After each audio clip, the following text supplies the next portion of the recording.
इस अगस्त के महीने में भूल कर भी दान मत कर देना अपनी यह एक चीज, वरना जिंदगी भर रोना पड़ेगा। खुद ही अपनी बर्बादी की कहानी लिख डालोगे। और याद रखना, गरीबी, बीमारी, दुर्घटना, लड़ाई, यहाँ तक कि अकाल मृत्यु भी आपके घर में, आपके जीवन में प्रवेश कर सकती है। इसलिए भूल कर भी किसी को भी गलती से भी दान मत कर देना अपनी यह एक चीज। तो जयकारा बोलो माता रानी का, जगत माई महामाई माँ भद्रकाली की जय बोलो, माता रानी के सांचे दरबार की जय बोलो। धनु राशि वालों, स्वागत करते हैं आप सभी का धनु राशि भिंड यूट्यूब चैनल में। इस अगस्त के महीने में ग्रहों की कुछ ऐसी चाल बन रही है जो आपके जीवन में बहुत बड़े महापरिवर्तन लाने वाली है। लेकिन यदि आपने कुछ गलतियां कर दी तो आपके जीवन में भयंकर परेशानियां भी आ सकती हैं। आप लंबे समय तक दुख और तकलीफों में डूबे रह सकते हैं। और उन गलतियों में से सबसे बड़ी गलती होगी यदि आपने इस एक चीज को दान दे दिया। जी हाँ बंधुओं, तो क्या है यह एक चीज और क्यों आपको इस अगस्त के महीने में इस एक चीज का दान नहीं करना है? साथ ही साथ कौन सी हैं वे चीजें जिन्हें दान कर देने से आपकी लॉटरी लग जाएगी, आपके सौभाग्य के दरवाजे खुल जाएंगे और आप जिस भी काम में हाथ डालेंगे वहां केवल और केवल कामयाबी ही आपके हाथ लगेगी। याद रखना बंधुओं कि अगस्त का यह महीना बेहद ही पवित्र और बहुत ही खास है। इस महीने में न केवल सावन का पवित्र महीना चल रहा है, बल्कि नाग पंचमी और श्री कृष्ण जन्माष्टमी जैसे बेहद पवित्र और भाग्य को बदल देने वाले त्योहार भी हैं। इन त्योहारों का आप कैसे लाभ उठाएंगे और अपने जीवन की हर एक दुख तकलीफ को कैसे समाप्त करेंगे, सारी बातें आपको पूरे विस्तार के साथ बताएंगे। और हर एक बात जो हम आपको बताने जा रहे हैं उसका पूरा शास्त्रीय और वैदिक प्रमाण भी देंगे। जी हाँ मित्रों, साथ ही साथ ज्योतिष और लाल किताब के अनुसार आपको एक ऐसा शक्तिशाली उपाय भी बताएंगे जिसे केवल एक बार करना है, किसी दिन विशेष पर। कौन से दिन करना है यह भी हम आपको बताएंगे। और जैसे ही आप उस उपाय को करेंगे, आप अगले ही दिन से उस उपाय की सकारात्मक शक्ति को खुद महसूस करेंगे और अपने जीवन को अपनी आंखों के सामने बदलते हुए देखेंगे। जी हाँ बंधुओं, जो बातें हम आपको बताने जा रहे हैं वे कोई साधारण बातें नहीं हैं। लोग हजारों लाखों रुपए लेकर ऐसी महत्वपूर्ण गुप्त जानकारी दूसरों को देते हैं, लेकिन हम जो भी जानकारी आपको दे रहे हैं उसे हम माता रानी की सेवा समझकर करते हैं। और आप लोगों के जीवन में जो महत्वपूर्ण बदलाव आते हैं, जो खुशियां आपको प्राप्त होती हैं, वही हमारा मूल्य है। जी हाँ बंधुओं, हमारा पुण्य का घड़ा भी भरता है और माता रानी के प्रति हमारी भक्ति भी मजबूत होती है। इसी के साथ साथ बंधुओं, हम नित्य पूजा पाठ और साधनाओं के माध्यम से अपने हर एक व्यूअर और सब्सक्राइबर के जीवन में माता रानी की कृपा और आशीर्वाद को भेजने की पूरी कोशिश करते हैं। तो कहने का मतलब यह है बंधुओं कि हम आपके लिए दिन रात प्रयास कर रहे हैं और सच्चे मन और सच्चे दिल से आपको शुद्ध ज्ञान पहुंचाने की कोशिश करते हैं। अब ऐसे में आपको हमारा सहयोग करना होगा, क्योंकि बिना आपके सहयोग के कुछ भी संभव नहीं है। केवल बातें सुन लेने से काम नहीं चलता है, उन बातों को जीवन में लागू करना पड़ता है। और बीच में ही वीडियो यदि आप छोड़कर चले जाते हैं तो आप सबसे बड़ी मूर्खता का कार्य करेंगे, क्योंकि हम एक तरफ तो आपके जीवन को बदलने का शक्तिशाली प्रयास कर रहे हैं, आपके जीवन को दिशा देने की कोशिश कर रहे हैं, और आप वीडियो बीच में ही छोड़ देंगे तो सब किए कराए पर पानी फिर जाएगा। यह बिल्कुल वैसा ही है कि लक्ष्मी मैया आपके तिलक करने के लिए दरवाजे पर आई हैं और आप मुंह धोने चले जाते हैं। जी हाँ बंधु, यह एक सामान्य सी कहावत है, लेकिन आपके इस व्यवहार पर पूरी तरह से फिट बैठती है। इसलिए आपसे हमारा हाथ जोड़कर अनुरोध है कि आप इस वीडियो को अवश्य देखें, क्योंकि इस वीडियो में पूरे अगस्त के महीने में ग्रहों के आधार पर बनने वाली परिस्थितियों के आधार पर हम आपको दान का इतना शक्तिशाली ज्ञान देने जा रहे हैं जिसके माध्यम से आप अपने जीवन को पूर्ण रूप से बदल पाएंगे। हम इस बात की गारंटी देते हैं। बस आपको करना इतना है कि इस वीडियो को पूरा देखना है, तभी हमारी मेहनत सफल होगी, हर एक प्रयास सफल होगा। तो उम्मीद है कि आपको सारी बात समझ में आ गई होगी।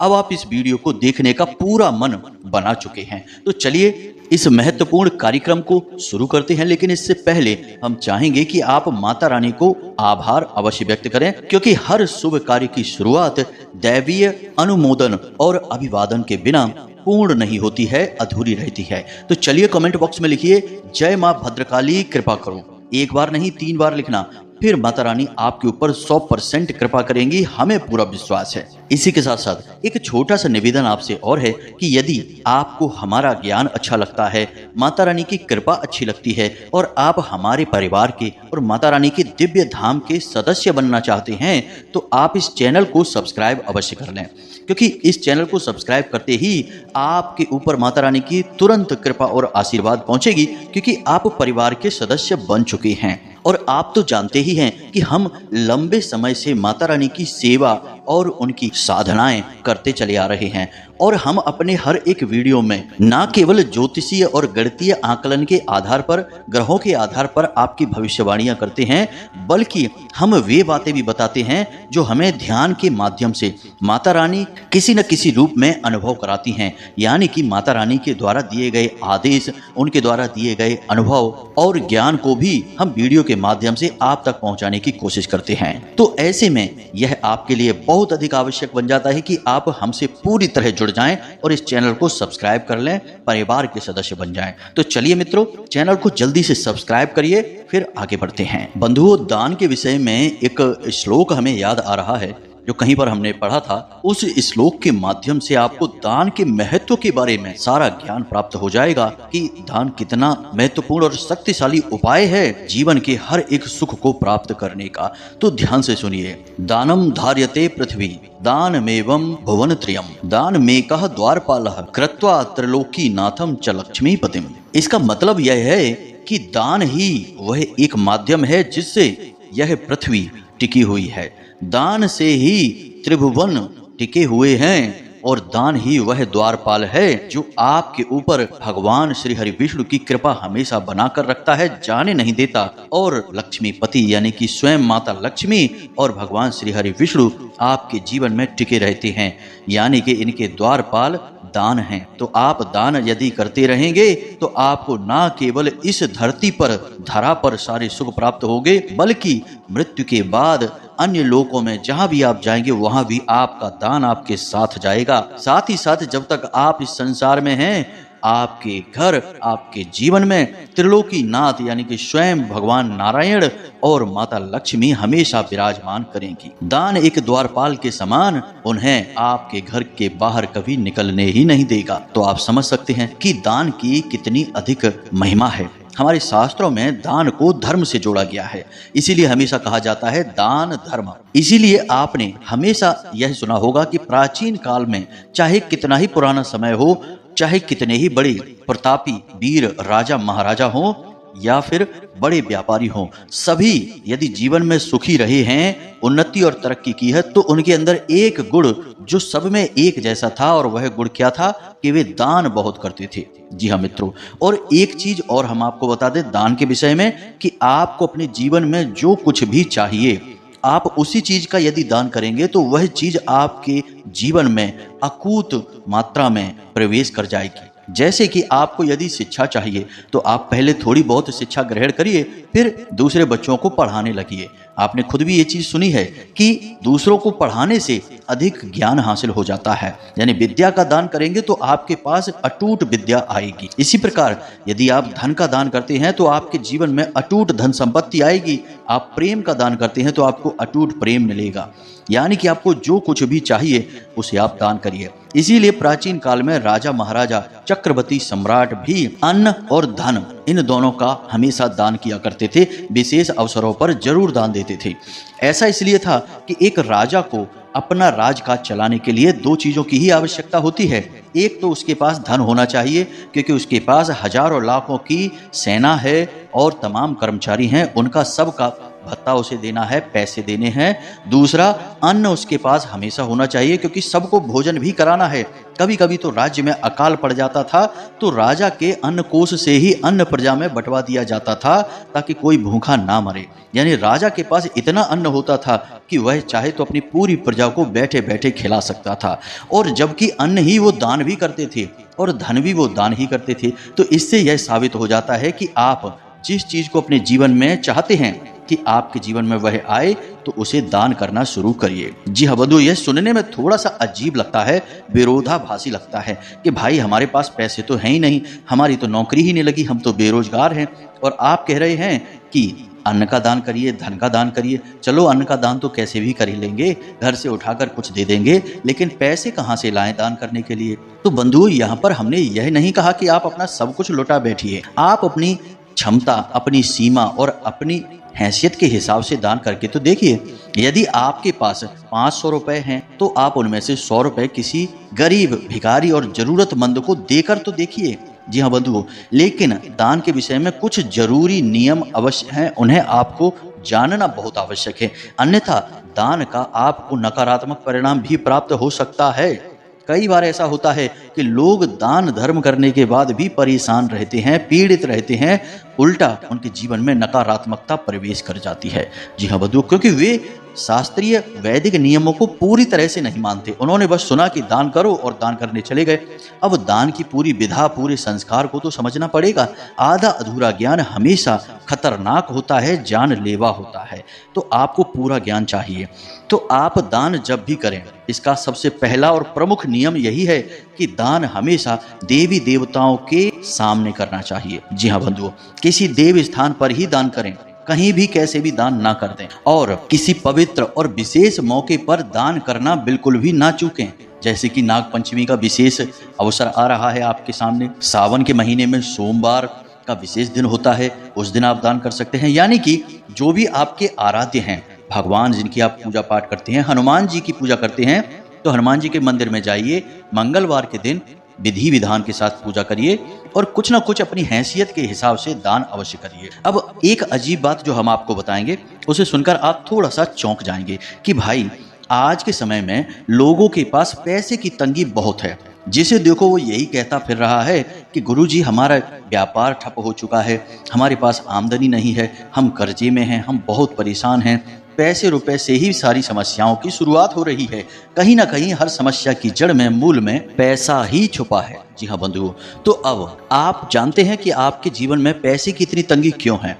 इसका कारण भी यही है कि आपने कभी दान करने के विषय में सोचा ही नहीं।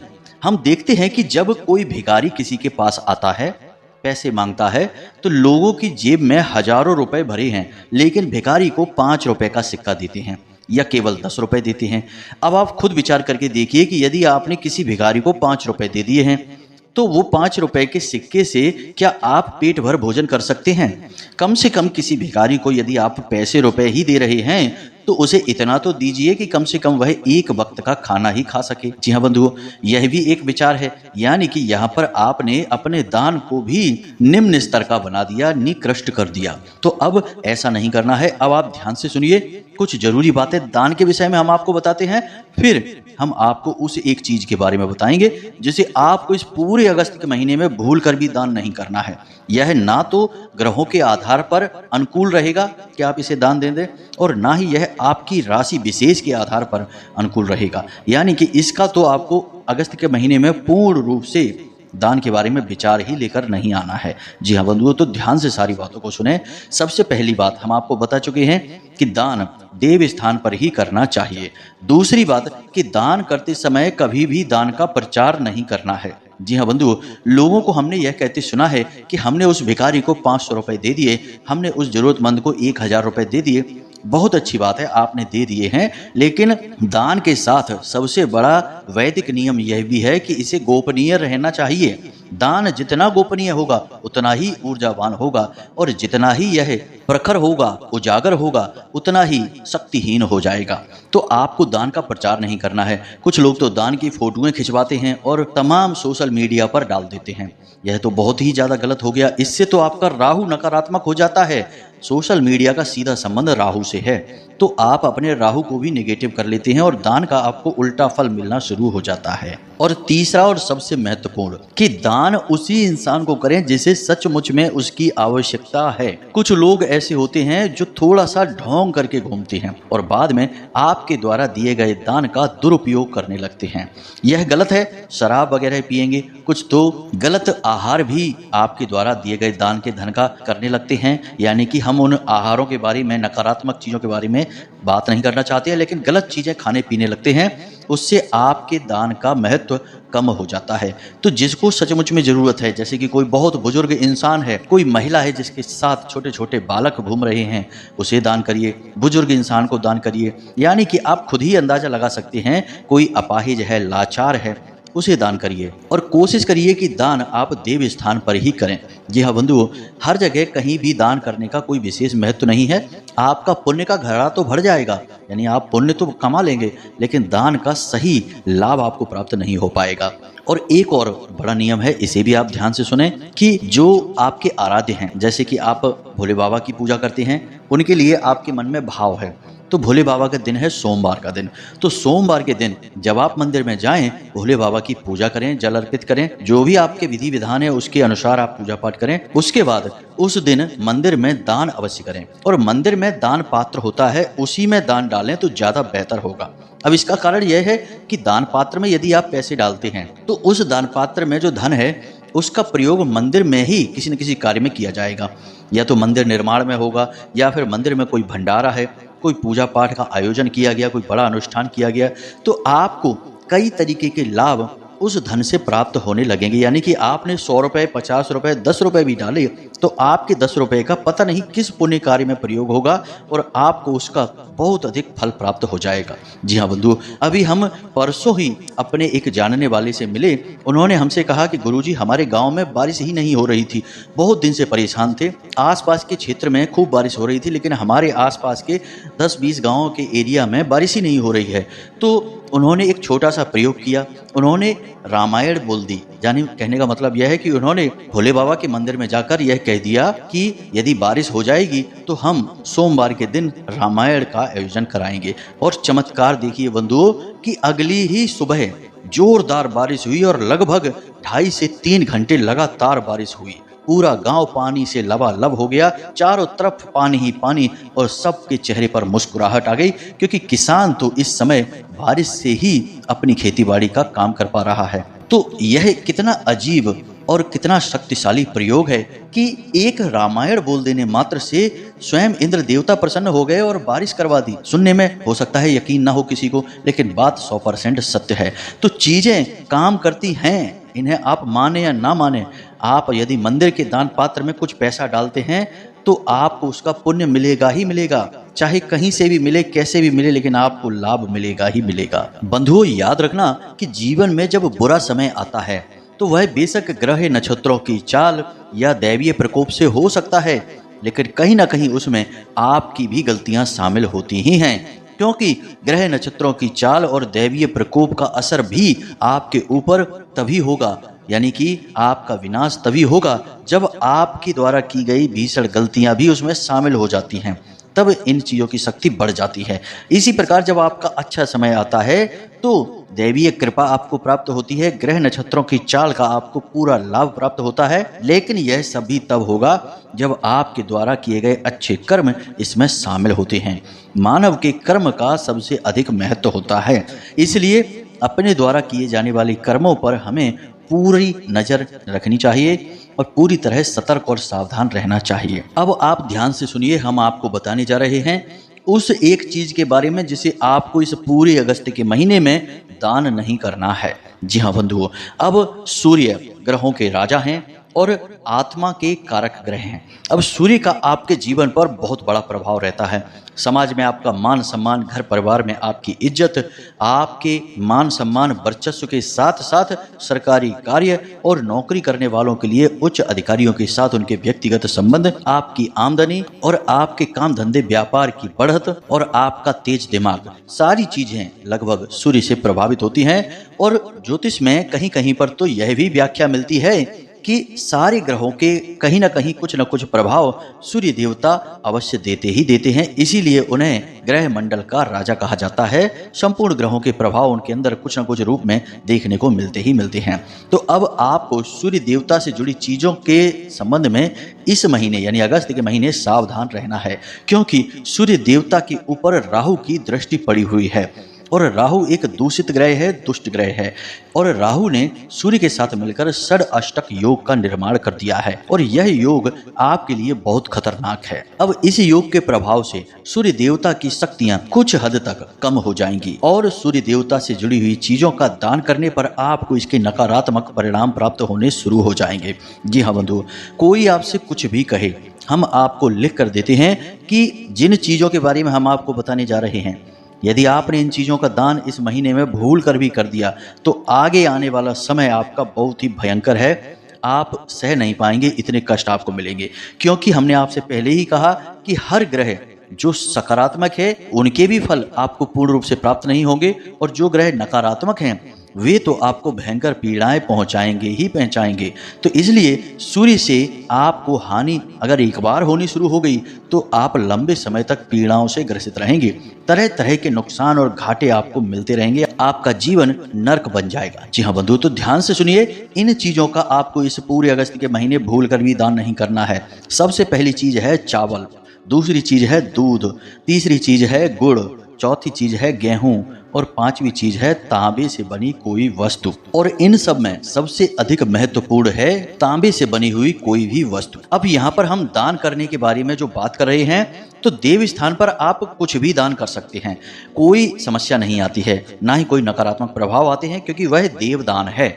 लेकिन व्यक्तिगत दान आप इन चीजों का भूल कर भी ना करें, यानी किसी को आप इन चीजों को ना दें, वरना आप परेशान हो जाएंगे। अब ध्यान से सुनिए, हमने अपने एक वीडियो में कहा था कि आप भगवान भोलेनाथ को नाग नागिन का जोड़ा समर्पित करें। एक प्रयोग बताया था हमने। तो यदि आप उस प्रयोग के बारे में सोच रहे हैं और हमने कहा था कि चांदी का नाग नागिन का जोड़ा नहीं कर सकते, तो आप तांबे का बना हुआ नाग नागिन का जोड़ा भोले बाबा को समर्पित कर सकते हैं। तो आप अभी भी वह प्रयोग कर सकते हैं, कोई समस्या नहीं होगी, सूर्य देवता के नकारात्मक प्रभाव नहीं होंगे, उल्टा उनका तेज बढ़ ही जाएगा, आपके जीवन में सकारात्मक प्रभाव देंगे। देवी देवताओं के प्रति दान आप कर सकते हैं, वहां आपको कोई हानि नहीं होगी, लेकिन मंदिर के बाहर किसी अन्य स्थान पर आप इन चीजों का दान भूल कर भी ना करें। अब इसी के साथ साथ आपको एक और प्रयोग है जो नित्य करना ही होगा इस पूरे अगस्त के महीने, सूर्य का शक्तिवर्धन।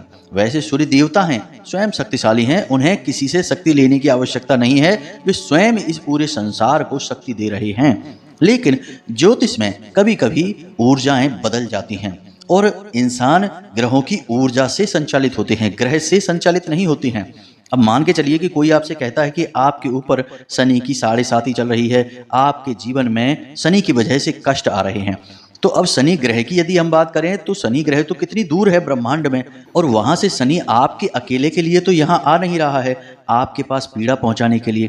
तो जब यह कहा जाता है कि शनि ग्रह आपको पीड़ित कर रहे हैं, तो असल में शनि ग्रह की जो विशेष ऊर्जा है, जो विशेष रेंज ऑफ फ्रीक्वेंसी है, वह आपको परेशान कर रही है। तो ऊर्जाएं हैं जो काम करती हैं। इसी प्रकार सूर्य की ऊर्जा आपके लिए नकारात्मक होने जा रही है, तो इसलिए इसे सकारात्मक बनाना आपका काम है। यह बिल्कुल वैसा ही है कि किसी टावर से जो नेटवर्क निकल रहा है वह आपके मोबाइल तक नहीं पहुंच पा रहा है। अब आप थोड़ी सी कोशिश करके उस नेटवर्क को अपने मोबाइल में ले सकते हैं, यानी आप 2 मंजिल मकान के ऊपर चढ़ जाएं, किसी पहाड़ की चोटी पर चढ़ जाएं, किसी ऊंचे स्थान पर चले जाएं। यही पहले हम लोग किया करते थे, तो यही आपको करना है और फिर नेटवर्क में आप आ जाएंगे तो आपके जीवन में संकट नहीं आएंगे। तो आपको क्या करना है, सूर्य की शक्ति बढ़ाने के लिए प्रतिदिन सूर्य को अर्घ देना है।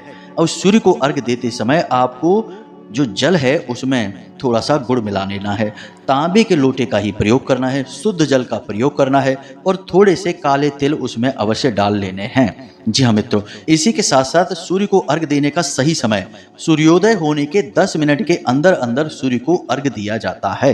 उसके बाद सूर्य को अर्घ देने का कोई विशेष लाभ नहीं है। और कुछ लोग तो हमने देखा कि इतनी जल्दी में होते हैं कि सूर्य देवता उदित नहीं हो पाए उससे पहले ही सूर्य देवता को अर्घ दे देते हैं। यह तो बिल्कुल बेवकूफ़ी वाली बात हो गई।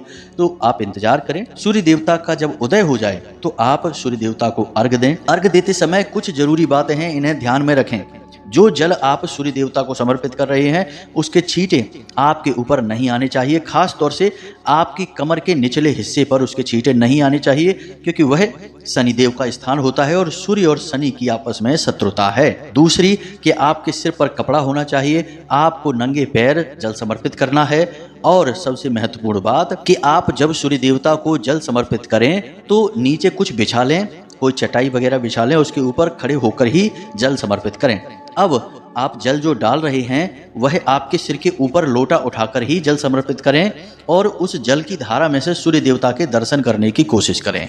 नीचे एक गमला रख लें और उस गमले में जो पौधा है उसी के ऊपर वह जल गिरेगा, तो इससे आपके ऊपर छींटे नहीं आएंगे। यह पूरी विधि है सूर्य देवता को जल समर्पित करने की। अब इसी के साथ साथ आपको एक सूर्य मंत्र है जिसका उच्चारण करना है कम से कम 11 बार। तो मंत्र आप ध्यान से सुने, आपके मोबाइल की स्क्रीन पर भी आपको दिखाई देगा। ओम ह्लीं घृणी सूर्य आदित्यः क्लीं ओम। जी हाँ बंधुओं, मंत्र एक बार फिर से ध्यान से सुने। ओम ह्लीं घृणी सूर्य आदित्यः क्लीं ओम। इस मंत्र को आपको याद कर लेना है और इस मंत्र को आपको 11 बार उच्चारण करना है। बस इतना सा कार्य आपको करना है। यह नित्य पूरे अगस्त आपको करना है। इससे सूर्य की सकारात्मक ऊर्जा आप तक पहुंचेगी और राहु का प्रभाव आपके ऊपर से बिल्कुल हट जाएगा और आपको विशेष लाभ प्राप्त होंगे। जी हाँ बंधुओं, बाकी इस महीने में बहुत अच्छे अच्छे ग्रह योग बन रहे हैं जिनका आपको पूरा लाभ प्राप्त होता रहेगा। बस आप इस नकारात्मकता को दूर कर लेना, तब ही आप पूरे लाभ ले पाएंगे। तो उम्मीद है कि जो जानकारी हमने आपको दी है वह आपको समझ में आ गई है। अब इस जानकारी और ज्ञान का प्रयोग करके आप अपने जीवन को स्वयं अपने हाथों से बदल डालिए। इसी के साथ साथ आज के इस विशेष कार्यक्रम को समाप्त करते हैं। हमेशा हंसते रहिए, मुस्कुराते रहिए, सकारात्मक रहिए और मंदिर अवश्य जाइए, क्योंकि आपका उद्धार वहीं से होना है। मिलते हैं अगले ज्ञानवर्धक वीडियो में, तब तक के लिए धन्यवाद। जय माई की, जय मां भद्रकाली। माता रानी आपका कल्याण करें।